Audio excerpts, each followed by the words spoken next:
Bonjour, bonjour à toutes et à tous, bienvenue, c'est l'invité. Aujourd'hui, nous accueillons quelqu'un que les Croissillonnes et les Croissillons connaissent très bien puisqu'il s'agit de leur premier magistrat, Jean-Roger Davin. Bonjour. Bonjour. Donc, on l'a vu, vous êtes un maire très engagé dans la vie de votre municipalité. Vous êtes aussi DRH, un poste qui demande également beaucoup d'engagement. Vous avez été réélu en mars 2008, jamais un maire n'avait été réélu depuis 30 ans, vous l'avez encore précisé. Est-ce le fait d'un travail que l'on peut qualifier de constructif et de proximité cette réélection? Oui, c'est sûrement un travail de proximité. Disons, depuis qu'on est arrivé, on a beaucoup discuté. On a eu un premier sujet assez difficile qui était le boulevard Eustachi, la reconstruction du boulevard Eustachi. Ça nous a fait aussi apprendre, puisque on a eu les commerçants à dos pendant à peu près 4 ou 5 mois, ce qui nous a aussi obligé de vraiment discuter avec les Croissillons, et à partir de là, on n'a plus fait aucun projet sans aucune concertation, sans aucune communication. C'est un leitmotiv, ce terme de proximité dans votre démarche politique, dans votre engagement. Vous êtes très présent sur la ville. Oui, obligatoirement, parce que dans une ville comme Croissy, ce qui compte sont les associations, et les associations sont les Croissillons, c'est bien eux qui font vivre le poumon de la ville. Vous y rajoutez les commerçants, et ce sont des gens qu'il faut continuellement aller voir, parce qu'ils vous expliquent un certain nombre de choses, particulièrement ce qui va et ce qui ne va pas. Et avec eux, grâce à eux, on arrive à s'améliorer grandement, sans trop d'efforts, mais il faut les écouter. Et puis, si on a un engagement politique, c'est aussi pour les rencontrer, autrement on ne ferait pas de la politique. En tout cas, c'est mon objectif, c'est de rencontrer les gens et c'est de pouvoir discuter avec eux. Nous sommes maintenant, Monsieur Davin, dans la 3e année de votre mandat. S'il y avait un premier bilan à tirer, quel serait-il par rapport aux objectifs que vous vous étiez fixés? Est-ce que vous les avez réalisés ou qu'est-ce qui reste encore à réaliser? Par rapport au premier mandat, on a énormément construit, on a refait la totalité des écoles, on a donc, comme je le disais tout à l'heure, refait le boulevard Eustachi, pas mal d'équipements collectifs, que ce soit le gymnase, que ce soit le terrain synthétique, mais aussi quelque chose d'emblématique pour nous qui est très important pour la ville, c'est la rénovation des berges en technique végétale.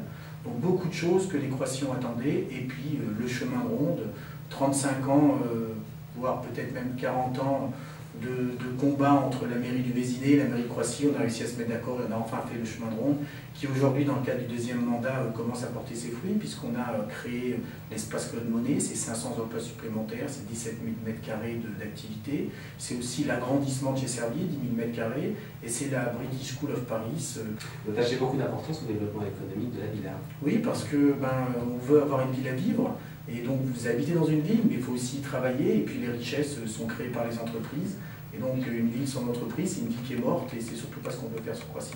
Et parmi les thèmes que vous aviez défendus en 2008, il y avait aussi la promotion de la famille.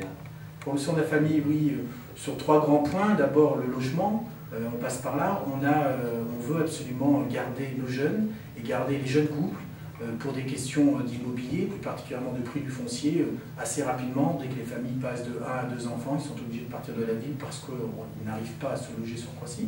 Donc on fait un effort particulier qui va donc se traduire par le CEDOR, qu'on a passé avec le Conseil général.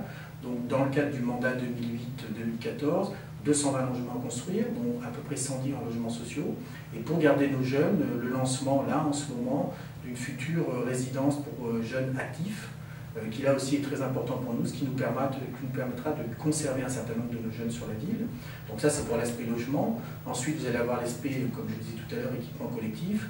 On ne peut pas promouvoir la famille si on n'a pas des équipements collectifs parfaits.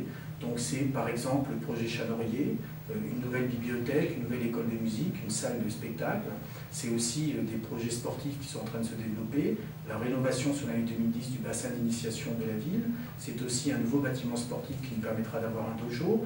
Et c'est aussi des cours de tennis qui vont être maintenant fermés, 2 cours supplémentaires qui vont être fermés.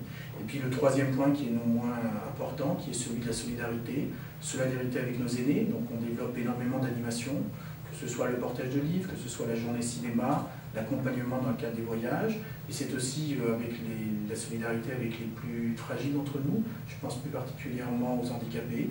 Donc on a mis en place sur la ville, grâce à la PEI, un nouveau foyer, qui est donc sur Croissy, et puis après toutes les aides d'animation qu'on peut faire sur des gens qui sont un petit peu laissés pour compte, et qu'on va retrouver éventuellement dans le logement social, qu'on va retrouver dans l'animation de nos enfants, dans le cadre du centre de loisirs, dans le cadre du club pouce que nous faisons après le collège, après les heures, pour aider les gens qui sont un petit peu en difficulté.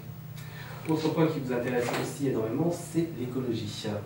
Oui, le développement durable. Ouais. Alors, on en parle beaucoup, mais on fait des choses. Mais vous le faites à Croissy. Non, je ne dis pas qu'autre part on ne le fait pas, mais à Croissy, on a des éléments qui permettent de le faire. Comme je disais tout à l'heure, Croissy-sur-Seine est bordée par la Seine. Nous sommes l'une des communes où nous avons le plus de surface de Seine.